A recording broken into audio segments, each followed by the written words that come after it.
Hello and most welcome to H870. We are getting closer and closer to the wondrous 900.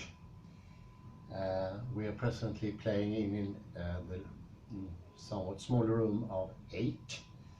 It's a bit hot in here. I was wondering maybe we can now feel the heat is very well lit here.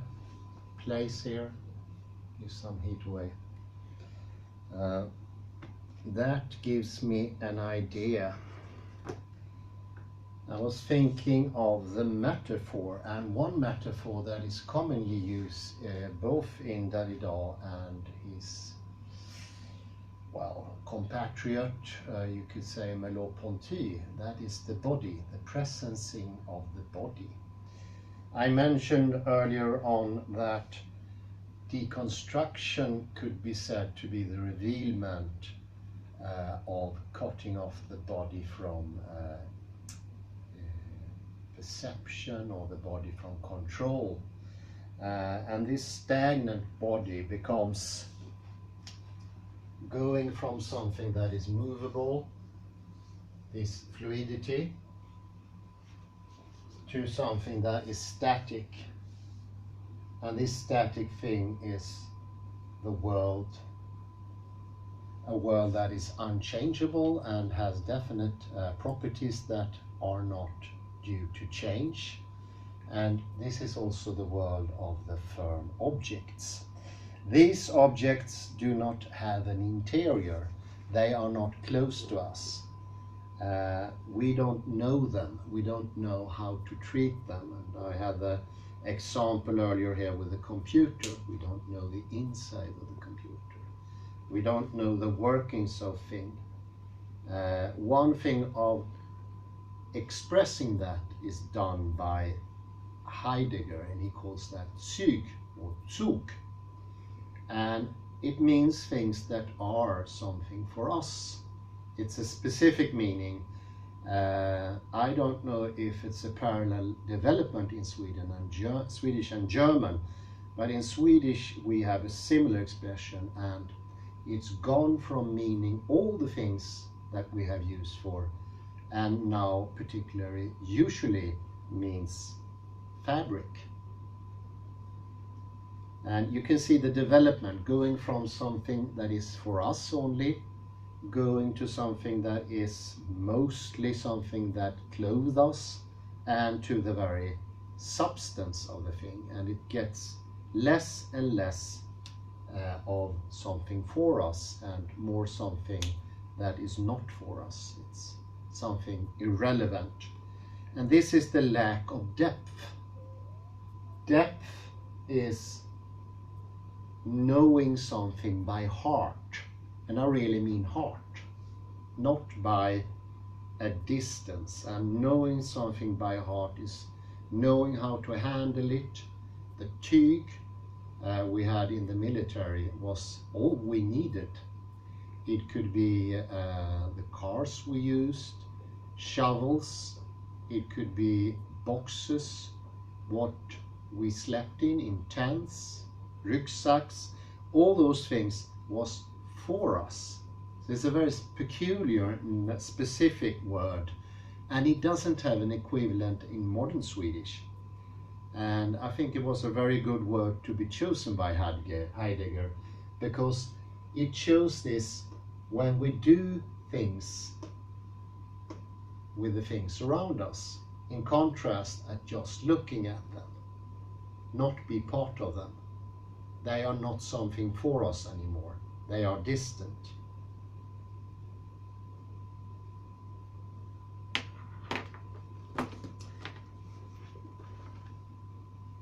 And this is similar to this blocking tendency.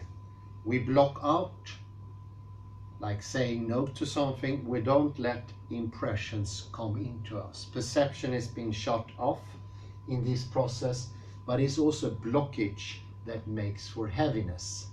The modern man is very heavy. He feels his body to be heavy, not easy to be moved. Actually, it is almost like the head should sort of leave the body behind because it's so unnecessary. And although this tendency can be shown in this way, it can also be shown in another way, because the body is where experience comes from, something Heidegger calls presencing. And by getting rid of the body, or hiding it, or putting it down, marginalizing it, it gets fixated. And this is a reality that is fixed. We cannot change it anymore. Exactly what Thomas Nagel called the world at lost. A world we have no influence in. And the only thing we can do is to discover it, investigate it, give it properties, sort of make an analysis of it, but we can no longer be with it. It can no longer be this dance of fluidity. So actually, in the same movement, the head moves upwards and we get from the body, from the tube, we also get stuck in this and we get dependent. And this is why I so often mention marginalization is double-sided. The thing we marginalize is the very thing we get that get these parasitic tendencies. Actually, in the end, the body becomes master and the spirit becomes slave. And this is what we are having here in the modern society, and often referred as the big A of Heidegger. A standing for alcoholics. Amnesia. Amnesia, yes. The forgetfulness. Amnesia is we forget that we can influence the world, and that the world only becomes real when we are together with it, molding it, so to speak. And at the very same time, the world is molding us. It's a consorted action, a double action coming from both sides at the same time. And in this process, this is where reality comes to fore. But in this happening, this other movement, we become slaves to the body, and the body is the one that is holding the steering wheel, or, well, it's actually the director of our modern world. And I call that the Bertrand Russell body. BRB. Sounds very nice. It sounds almost like B&B, which is bed and breakfast. BRB is being completely the slave of your own body, and this is definitely what Bertrand Russell was. He was supposed to be the epiphany of intellectualism, abstraction, analysis, but he really showed in his lifetime, the master among masters, I would say, that he was completely a victim for his own emotions. He didn't have any abstraction. The little abstraction he had was completely dependent on his own emotions. And those emotions he had little or non-control. And this is one of the reasons I pointed out so many times. He changed philosophical direction at least 12 times, which I think in itself is a record. There was a colleague of, well, not colleague, but also a philosopher called Spengler, and he said that Bertrand Russell shows the death of Western intellectualism. And that was said already in the 1920s. But I think that was the forerunner. That was the first hint something is going really bad. And of course that spread all over society. And now Western thinking is controlled by the body. And the body is often what we call the real world. The stagnant world, the world of objects, properties, distances, lengths, breadths, weights, you name it. This sort of big list of what reality really is, and we all have to obey. Sometimes I think about this like a big book, and well, it's like a law book, and everybody are sort of follow in this law book for what reality is. The metaphor is not that good, because this is not expressed limits. They are perceived limits, and that's the difference there. These limits are pre-ontological. But that also means that they are very much stronger. If somebody has a view, maybe an enemy of me or a friend, I can choose to agree or disagree. I can also stand neutral and say, I won't engage in this subject. But when it comes to the pre-ontological, it doesn't give me a choice. I will be damned if I do, I will be damned if I don't. Whatever I do, this is deciding. Contradict it doesn't do anything, because it's a gestalt. Sort of, you can say it looks the same whatever direction you're looking at it. It doesn't bend easily. And part of that reason, it is not only out there, it's also within yourself.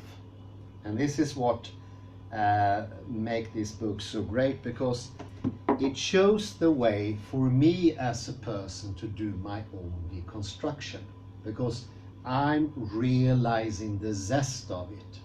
And the zest of it, it's not expressible per se, but it can, however, be transferred. And this is something that Rudolf Gachet succeeded in. And this is part of my great gratitude to this noble Mr. or Professor. So the stagnancy comes to the body, and this stagnancy also means a disruption of attention. There's another trait we have in Western society. So if we have the Bertrand Russell body, where the body, its emotions, its lusts, whatever they are, deepest hidden wishes, are directing our intellect and tell the intellect what to do, when it should be the opposite, should be the intellect that tells the body what to do. We have the same thing in our awareness. Our misconception here, if you call it that, it's not really a misconception, but I will generalize a little bit here. This confusion, this hooking onto a picture or an image that won't give us any freedom. And the more we hook onto it, the more dependent we become of it. This also divides our attention. So it's a double problem. This is one problem, but the division of attention comes from the objects. And you focus your attention only to one object at a time. And it has to do with this seeking vision we have here, in the West specifically. We start looking for something we perceive to be objects. They could be, for instance, my mobile, those walking sticks I have over there. I look for them, I identify them. I start to think that I live in a room instead of living in reality, and I try to orient myself. How should I move? Instead of thinking first. It's a little bit like thinking is over there and reality is here. And you see, this is exactly the conception René Descartes had. He said the intellect was here and the real world was down here, and they were two separate realms, and they had nothing to do with each other. This is why René Descartes is the par excellence best describer of dilemma. I don't even know if it would be possible to go further with it without his excellent description in the mousetrap that we're stuck into. He was stuck himself, but he could also describe it. The attention gets divided because of all the multitudes of objects. And you can think about that like objects being things that occupy space, both in this external space and in my thinking space. And in order to think Uh, the Gestalt or the law book gives the rules that I have to rearrange the things in my head, the objects. And since the objects are randomly created, that makes for a hassle in thinking. And I can only think about one thing at a time. And what happens with this, the thinking goes round and round and round, and I try to figure out, for instance now, how should I take the tram with the sticks and not forgetting them? And this movement, it's a stillborn movement. It's still moving, but it's doing the same thing over and over again. And this is the lack in intention. That's why I suggest. Yeah, does Rudolf Kasche mention Zug explicitly? Yeah. He does. So why does he take it up? What is the relevance to the mirror, really? Well, it's this that we leave what is real, so to speak, what is around us, and go into the mirage of the mirror. This is an oversimplification, of course. It's not really mirage. The mirror is real. It's absolutely real. You can experience it. But the thing is, it has a promise or it has a demand. There can be only one. And this oneness that makes us turn what is for us into something that is at a distance for us. So Zug means to draw in, or what does it mean really? It means that we are no longer in contact with the things around us. We don't have the depth anymore.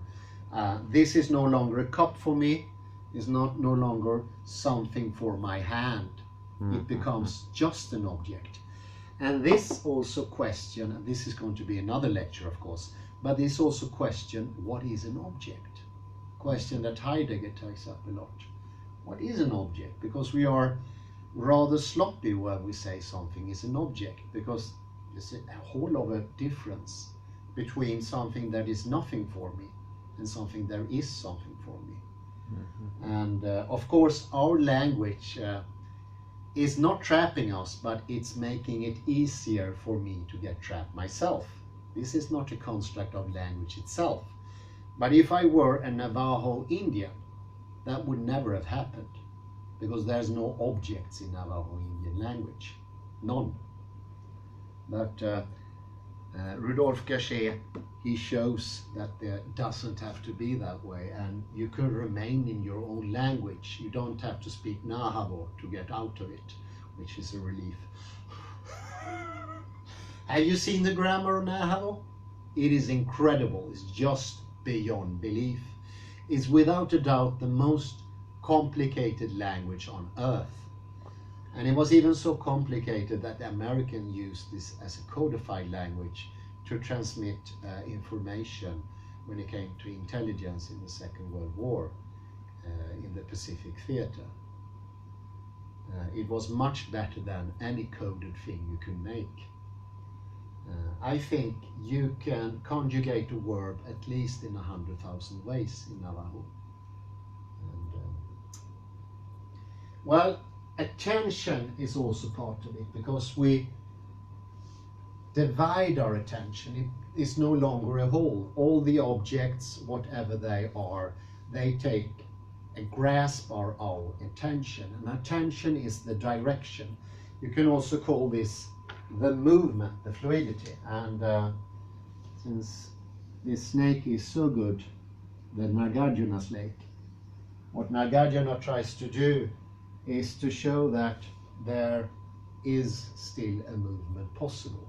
This standstill, stillborn child called reality doesn't have to be that way.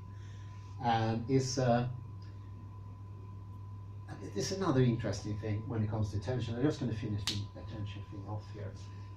Attention gets divided, it gets into very small pieces, and this is the reason we have this thing called mind wandering, where I can't put my focus to the things I'm supposed to do. And those things are the tyg, of course. It could be my arms, it could also be my plants. All those things are different zug, things I want to do.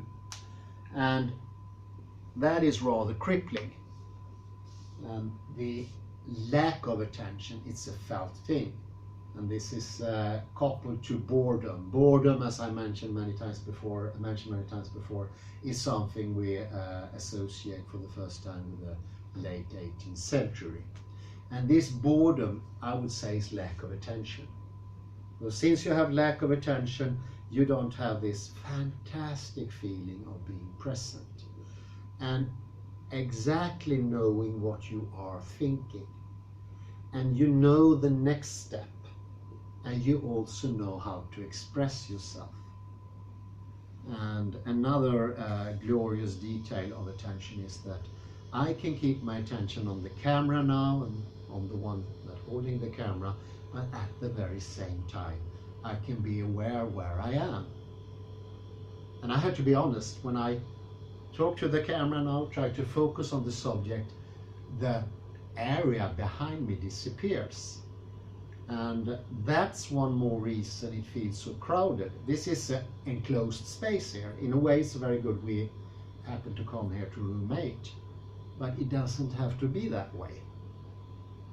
It's partly caused by ourselves, because as long as I take in the background, whatever is behind me, I feel space coming back again.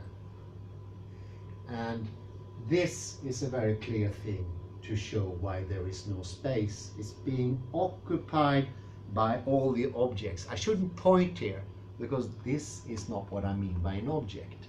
An object is something that gets constructed in the mirror process, so to speak. And once we realize objects are much more complicated, they have depth, and they are in a way incredibly different to each other. And all of a sudden I start to make difference in between the objects. And this is also, I would say, the start of the learning process. This is a third thing that we got rid of here in the West, learning things. And for me personally, it's the start of a feeling that repetition is no longer that boring as I thought from the beginning. Actually, it's quite interesting. And one of the things I do on a daily basis is having this 33 paragraphs from the Bono. I am right, you are wrong. I know them by heart and I repeat them constantly in my head. And to be perfectly honest, the first 2 years it was painstakingly hard to do that. But it was also something that felt like boredom. It will feel like boredom. That's the odd thing. In the beginning, it will feel like boredom, going back to the fluidity. Because I'm so used to manipulating the objects, just thinking by itself. It's also a habit from my point of view. A little bit like when we spoke about mathematics. The law of the excluded middle, it's a habit that's very hard to get rid of. But once you get rid of it, the whole flower opens up. And this is what I can say. This is a confessional thing here. But from my point of view, these 33 paragraphs are widely interesting now. And they don't feel like the same every time I repeat them. And I feel invigorated when I do that. No longer does it take my energy, it gives me energy. And it makes for bigger room. And I would like to say, as I said 3 lectures ago when I was talking about painting in Trädgårdsföreningen, this repeating of things that we painters thought to be so boring, repeating, opens up the painting, as I explained. It makes creativity, happiness in painting, joy, I would say. That comes with that. But the same goes with thinking. Intensive repetition opens up thinking. It doesn't close it. Just almost the opposite what they think in the educational system. And almost everyone, if you ask anyone out on the street, they would say repetition is torture. And I even remember it was this NBC or something like that, PBS, no, CBS. It was a documentary about how maltreated young children were in, I think it was Chad or somewhere. They were maltreated, there's no doubt about that. They were sent to Quran school to learn the Quran by heart. They were maltreated, were given food, yes, but were forced to be there. So there was some maltreatment. But what the journalist focused on, it was the maltreatment of forcing them to learn the Quran by heart. And I was completely flabbergasted. Obviously, if they are having any pain, it's not from that. They're having other pains, maybe, but not from that. How could it be pain to train your own brain? How could it be pain to train your, this is even more, how could it be pain to train your own mind? I think, is this ludicrous? Well, it's not ludicrous because I used to be the victim of it as well, but it has to do with the mirror and identity. You think every time I repeat something, I think it is the same, but that sameness doesn't exist. It starts to feel every time I do it, it's new, it's fresh. And this freshness, it spreads to my body, it makes me relaxed. I get into the space behind me, I balance up, I stand much more firmly, and my mind becomes less crowded. And I'm able to focus on what I'm supposed to say without getting easily distracted. And trust me, I am definitely one of those people who are very easy to get distracted. So somebody moved around 1 year ago outside the door, I couldn't hack it. Now it's zero problem. People can come out there and shout, it doesn't matter. I wouldn't say that I'm completely resilient. No, I wouldn't say that. But for me, it's a huge difference. And one of the points is definitely this, it's an opening up, but also the idea that repetition is nothing bad. And I had to say, in the beginning, I forced myself, as usually, I'm a disciplined guy, but I was almost scared of the repetition in the beginning. It made me want to escape somewhere. I felt trapped by it. And this is the oddity. This has become a habit. So, although this is going to be the end of it, I don't want to make it too long. Although there is a certain thing in this, a realization that is completely immediate. It just takes a second when you realize the mirror image. But the second thing is to getting rid of the always. That takes a little bit of effort. And that is an effort on a daily basis. But it's well worth it. And of course for me it was much easier. I had this epiphany, so to speak. Well, it wasn't a proper epiphany, it was during 2 days or something. But I realized somehow there is an opening.